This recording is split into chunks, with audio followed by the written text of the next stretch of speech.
வார்த்தையை சொல்லுவதற்கு இந்த வாய்ப்பு கிடைத்ததற்காக ஸ்தோத்திரம். இப்பதான் இந்த வருஷத்தை தொடங்கணும். 2 மாதம் முடிஞ்சிச்சு. 3வது மாதம் தொடங்கிவிட்டோம். அவர் நடத்துகிற பாதை, அவர் காட்டுகிற விதங்கள் அற்புதமான ஒன்று. நாம் நம்முடைய பலத்தால் வாழவில்லை, கர்த்தருடைய கிருபையினால் வாழ்ந்து கொண்டிருக்கிறோம். இந்த மார்ச் மாதம் 3வது மாதம் 1ஆம் தேதி காலையில் உங்களுக்கு ஒரு வார்த்தை சொல்ல விரும்புகிறேன். ஏசாயா 54 வசனம் 10. மலைகள் விலகினாலும் பர்வதங்கள் நிலை பெயர்ந்தாலும் என் கிருபை உன்னை விட்டு விலகாமலும் என் சமாதானத்தின் உடன்படிக்கை நிலை பெயராமலும் இருக்கும் என்று உன்மேல் மனதுருகுகிற கர்த்தர் சொல்லுகிறார். பல முறை வார்த்தைகளை நாம பேசி இருக்கிறோம். ஏன்னா இந்த வேதத்தில் உள்ள ஆண்டுடைய வார்த்தையை தான் ஜனங்களுக்கு சொல்லணும். ஒன்றும் புதிய வார்த்தையாக சொல்லணுங்கிற அவசியம் இல்லை. ஆண்டவர் நம்மோடு பேசுகிற சமயத்துக்கு ஏற்றபடி அவர் சொல்லுகிற வார்த்தையை நாம் கேட்டு அதை உணர்ந்து தேவனோடு நெருங்கும் போது இந்த வார்த்தை நம்மை பலப்படுத்துவதற்கு, தைரியப்படுத்துவதற்கு போதுமானதாக இருக்கிறது. அவர் காட்டுகிற இந்த வழியிலே நடந்தாலே நமக்கு மிகவும் பிரயோஜனமாய் இருக்கும். எனக்கு அன்பானவர்களே, அப்ப என்ன சொல்றாரு ஆண்டவர்? என்ன சொல்றாரு? முதல்ல இந்த ஆண்டவர் யாருன்னு சொன்னா, உங்க மேல, நம்ம மேல மனதுருக்கம் உள்ளவர். நம்ம நிலைமை அவருக்கு தெரியும். நம்ம நிலைமை 2 காரியம். ஒன்று, தப்பு செஞ்சாலும் அவருக்கு தெரியும். இன்னொரு புறம் பாதிக்கப்பட்டாலும் தெரியும். தவறு செய்கிறவர்கள், நாம தேவையில்லாத கஷ்டப்படுகிறவர்கள், 2 அனுபவம் தான். ஒன்று தப்பு, இன்னொன்று ரைட்டு. 2 அனுபவத்துக்குள்ள போனாலும் ஆண்டவர், அவர் கிருபை நம் மத்தியில இருக்கு என்பது உண்மை. என்ன, அளவுக்கு மீறி கர்த்தரை விட்டு போயிடக்கூடாது. பாடுகள் வந்தாலும் ஒரு பக்கம் அவரை விட்டு போயிடக்கூடாது. நம்ம வாழ்க்கையில தவறுகள் வந்தாலும் உணர்ந்து ஒப்பு கொடுத்துடணும். விலகி போய் விடக்கூடாது. அவ்வளவுதான் விஷயம். ஆனா ஆண்டவரை போல யாரையும் பார்க்க முடியாது. மனதுருக்கம் உள்ள தேவன், மனதுருக்கம் உள்ளவர், இறங்குகிற தேவன். என்ன சொல்றார்? உன்மேல் மனதுருகிற தனிப்பட்ட விதத்தில் ஆண்டவர் சொல்றார். உன்மேல், உங்க பேரை அந்த இடத்துல வைத்துக் கொள்ளுங்க. நீங்க ஆண்களாக இருந்தால் உங்க பெயரை அந்த இடத்துல வைத்துக் கொள்ளுங்க. நீங்க வாலிபர்களாக இருந்தால் உங்க பெயரை அந்த இடத்துல வைத்துக் கொள்ளுங்க. நீங்க யாராக இருந்தாலும் அந்த உன்கிற இடத்துல என் பேரை சொல்லிட்டு என் மேல் மனதுருகுகிற ஆண்டவரே. ஏன்னா இந்த 2 தன்மை எல்லாருடைய வாழ்க்கையிலும் வர வாய்ப்பு இருக்கு. ஆண்களுக்கும் பெண்களுக்கும் இந்த 2 தன்மை. என்ன? ஆண்டவரை விட்டு விலகுகிற அனுபவம். எதனால்? தவறு செய்வதினால். இன்னொரு புறம் பிரச்சனை தாங்க முடியாததினால். 2க்கும் நடுவில் ஆண்டவர் தான் நமக்கு. அந்த ஆண்டவர் நமக்கு இறங்குவார். மனதுருக்கம் உள்ளவர் மட்டுமல்ல, 8ஆம் வசனத்துல பார்க்கிறோம், நித்திய கிருபையுடன் இறங்குகிற தேவன், நமக்கு இறங்குகிற தேவன். இந்த தெய்வத்தை போல உங்களால இவரை யாரையும் பார்க்க முடியாது. என்ன சொல்றாரு பாருங்க, மலை போல நம்பி இருந்தோம். மலை போல கணவனை, மனைவிய, நண்பர்களை, மற்றவர்களை ரொம்ப மலை போல நினைச்சோம். அது கூட விலகுது. அசையாது இருக்குன்னு பார்த்த, கடைசி வரைக்கும் நமக்கு உறுதுணையா இருக்குன்னு பார்த்த, விலகுது. 2வது, பர்வதங்கள். மலைங்கிறது கொஞ்சம் பெருசு, பர்வதங்கிறது சின்னது. 2மே சேர்ந்துதான். அப்படின்னா அசையாத தன்மையுடையது. முழு நம்பிக்கை. அதெல்லாம் போயிடும், எல்லாம் போயிடும். அந்த ஆண்டவர் சொல்றாரு, என் கிருபை உன்னை விட்டு விலகாது. என் மகனே, என் மகளே, உன்னை விட்டு என் கிருபை விலகாது. இஸ்ரவேல் ஜனங்கள் எகிப்து தேசத்துல 430 வருஷம் இருந்தாங்க. மோசே மூலமா ஆண்டவர் விடுதலை கொடுத்தார். இது நம்ம அறிந்த விஷயம். அந்த நேரத்துல என்ன நடந்தது பாருங்க. ஆண்டவர் சொன்னாரு, கொடுத்த வாக்குப்படியே மோசே மூலம் எகிப்து தேசத்தை விட்டு வெளியே வர்றாங்க. அப்போ வர்ற நேரத்துல பயங்கரமான சிவந்த சமுத்திரத்தின் பயங்கர சூழ்நிலைகள்.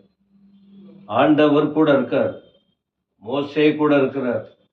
பின்னால திரும்பி பார்த்தா பார்வோன் அவன் சேனை புறப்பட்டு வருகிறது. எப்படி இருக்கும் பாருங்க, பயமா தானே இருக்கும். வைராக்கியமா அவனை பிடிச்சு அவங்கள ஒரு வழி பண்ணாத விட மாட்டோம் அப்படின்னு சொல்லிட்டு அவங்க வேகமா வராங்க. ஆனா வேதம் சொல்லுது, இஸ்ரவேல் ஜனங்களுக்கு ஆண்டவர் கூட இருந்தார். பெரியவங்க மட்டும் 6,00,000 புருஷர்கள், எவ்வளவு பெரிய சேனை. அப்படி புறப்பட்ட நேரத்தில் கர்த்தரே புறப்பட வைத்தாரு. 12 அதிகாரத்தின் 50, 51 இப்படியே இஸ்ரவேல் புத்திரர் எல்லாரும் செய்தார்கள்.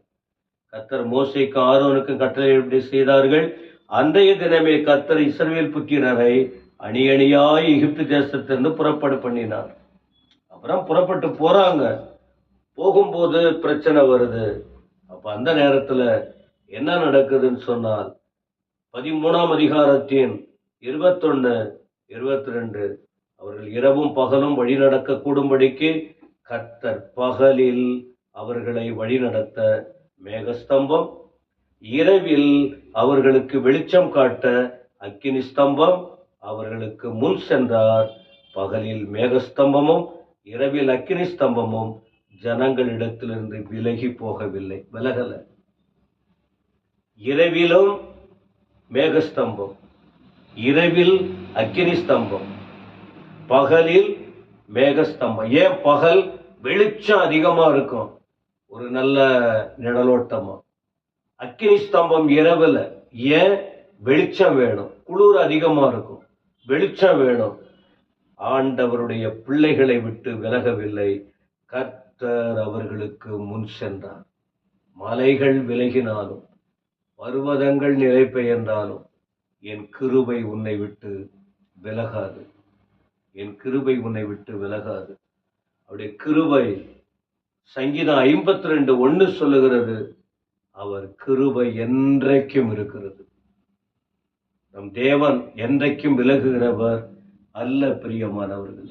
அவர் என்றைக்கும் அவருடைய கிருபை இருக்கிறது. அதனால இந்த ஆண்டவருக்காக நாம என்ன பலவீனம் வரட்டும், எவ்வளவு பிரச்சனை வரட்டும், என்ன வியாதி வரட்டும், 2 காரியம் சொல்றேன். ஒண்ணு, பலவீனம் வந்தது பவுலுக்கு, அப்போஸ்தலனாகிய பவுல். அவர் அழுது ஜெபம் பண்றார், இந்த வலி தாங்க முடியல ஆண்டவரே, என்னை விட்டு அகற்றுங்கன்னு. ஆனா ஆண்டவர் என்ன செஞ்சாரு, என் மகனே, உன்னை பத்தி எனக்கு தெரியும் இல்லையா, என் பைபிளை சுமந்த நீ, எனக்காக அநேக பாடுகள் பட்ட, என் சபைகளை ஸ்தாபிக்கிற, என் ஊழியத்தை நீ செய்யற, உன்னை பத்தி எனக்கு தெரியும், என் கிருபை உனக்கு போதும். பலவீனந்தானே, அந்த பலவீனத்தின் மத்தியில் என் கிருபை உனக்கு போதும்னு சொல்லி தேற்றி நடத்தினதை வேதத்தில் படிக்கிறோம்.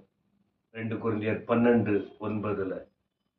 அதே நேரத்தில் லூக்கா சுவிசேஷம் 18ஆம் அதிகாரத்தில் ஒரு ஆயக்காரனை குறித்து பார்க்கிறோம். அவன் தன்னுடைய வாழ்க்கையில் மிகவும் பாதிக்கப்பட்டவனாய் ஆண்டவரை சொல்றாரு. எதனால பாதிப்பு, எதனால பாதிப்பு? அவன் தன்னுடைய வாழ்க்கையில் தவறு செய்தான் என்று. ஜப நிலையில ஆயக்காரன் என்ன சொல்றான், ஆண்டவரே உங்ககிட்ட என்னால நெருங்க முடியல, நான் நிறைய தப்பு பண்ணிட்டேன், என் பாவத்தை மன்னியும், என் மேல கிருபையாயிரும். அங்கேயும் அங்க ஆண்டவர் பலவீனமான பவுலுக்கு சொல்றாரு, என் பலன் உனக்கு, என் கிருபை உனக்கு போதும்னு. இந்த இடத்துல தவறு செய்த ஒரு மனுஷன் சொல்றான், என்ன, என் மேல கிருபையாயிரும். அங்கே பலன் வந்தது, இங்கே அந்த கிருபைக்கு பிறகு மன்னிப்பு வந்தது. ஆண்டவர் விலகவில்லை, கூட இருந்தார். இந்த வார்த்தை கேட்கிற என் அன்பு சகோதரி சகோதரர், பெரியோரே, குறிப்பா வாலிப பிள்ளைகளே, 2 காரியம் கண்டிப்பா நம்ம வாழ்க்கையில ஒண்ணு தப்பு செஞ்சா நாம கத்தரை விட்டு விலகுறோம். இன்னொரு பக்கம் அளவுக்கு மீறி பிரச்சனை வருது, கத்தரை விட்டு விலகுறோம். ஆண்டவர் என்ன சொல்றாரு? நீங்க விலகி போகக்கூடாது. ஆண்டவர் விலகிட்டா உங்களுக்கு வாழ்க்கையே இல்லை. ஆண்டவர் விலகிட்டார்னு வச்சுங்க, உங்களுக்கு வாழ்க்கையே இல்லை. அதனால நீங்க கத்தரை விட்டு விலகாதீங்க. ஆண்டவர் சொல்றாரு, நான் என் கிருபை உன்னை விட்டு விலகாது. யாரு போனாலும் சரி, யார் விலகினாலும் சரி, எது நடந்தாலும் சரி, நான் உன்னை விட்டு விலக மாட்டேன். என் கிருபை உன்னோடு இருக்கும். கத்தரை பிடிச்சுக்குவீங்களா? கண்களை மூடி ஜெபம் பண்ணுவோம். பரலோக பிதாவே, துதிக்கிறோம். 2 மாதங்கள் காத்தவரை ஸ்தோத்திரம். 3வது மாதம் முதல் தேதிக்காக ஸ்தோத்திரம். எல்லாம் போயிட்டாலும் நான் உங்களோட இருக்கிறேன், என் கிருபை உன்னை விட்டு விலகாதுன்னு சொல்லி இருக்கீங்க.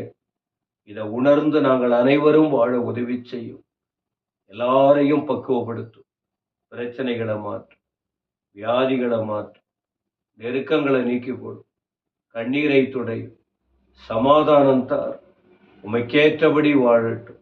இந்த மாதம் முழுவதும் நீங்க தான் அனைவரையும், சத்தத்தை கேட்கிற ஒவ்வொருவரையும் அற்புதமாய் நடத்த வேண்டும். உமக்குள் ஜனங்கள் மேற்கொள்வார்களாக, உமக்குள் வாழ்வார்களாக, உமக்கேற்றபடி அர்ப்பணிப்பார்களாக. உம்மை உயர்த்துகிறோம் தெய்வமே. எங்களை தாழ்த்தி அர்ப்பணிக்கிறோம். இயேசுவின் நாமத்தில் வேண்டுகிறோம் பிதாவே. ஆமென், ஆமென். ஸ்தோத்திரம்.